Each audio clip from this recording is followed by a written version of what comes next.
bus there? Do you ever have those dreams that are just completely real? I mean, they're so vivid. It's just like completely real. It's like there's always something bizarre going on in those. I have one about every 2 years or something. I always remember them really good. It's like there's always someone getting run over or something really weird. One time I had lunch with Tolstoy. Another time I was a roadie for Frank Zappa. Anyway, so this dream I just had, it was just like that, except instead of anything bizarre going on, I mean, there was nothing going on at all. Man, it was like the Omega Man. There was just nobody around. I was just traveling around, you know, staring out the windows of buses and trains and cars, you know. When I was at home, I was like flipping through the TV stations endlessly, reading. I mean, how many dreams do you have where you read in a dream, you know? Wait.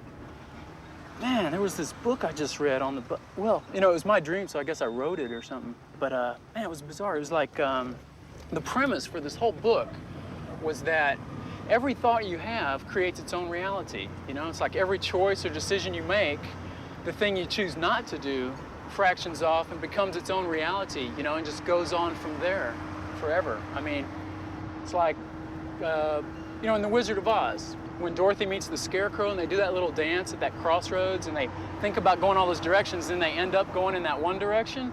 I mean, all those other directions, just because they thought about it, became separate realities. I mean, they just went on from there and lived the rest of their life, you know, just, I mean, entirely different movies, but we'll never see it because, you know, we're kind of trapped in this one reality restriction type of thing, you know.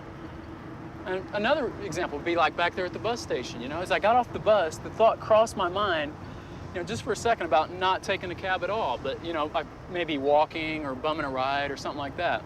You know, I'm kind of broke right now. I should have done that probably.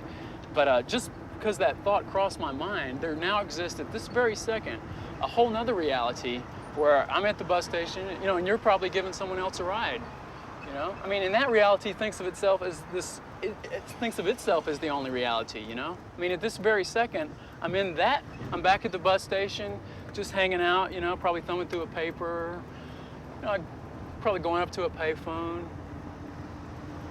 You know, say this beautiful woman just comes up to me, just starts talking to me, you know. She ends up offering me a ride, you know, we're hitting it off, go play a little pinball, and we go back to her apartment, and she has this great apartment, you know, I move in with her, you know. And see, if I say I have a dream some night that I'm with some strange woman I've never met, or I'm, you know, living at some place I've never seen before. See, that's just a momentary glimpse into this other reality that was all created back there at the bus station. You know, shoot. And then, you know, I could have a dream from that reality into this one, that like this is my dream from that reality. You know, of course that's kind of like that dream I just, you know, had on the bus. You know, the whole cycle type of thing. Man, shit, I should have stayed at the bus station.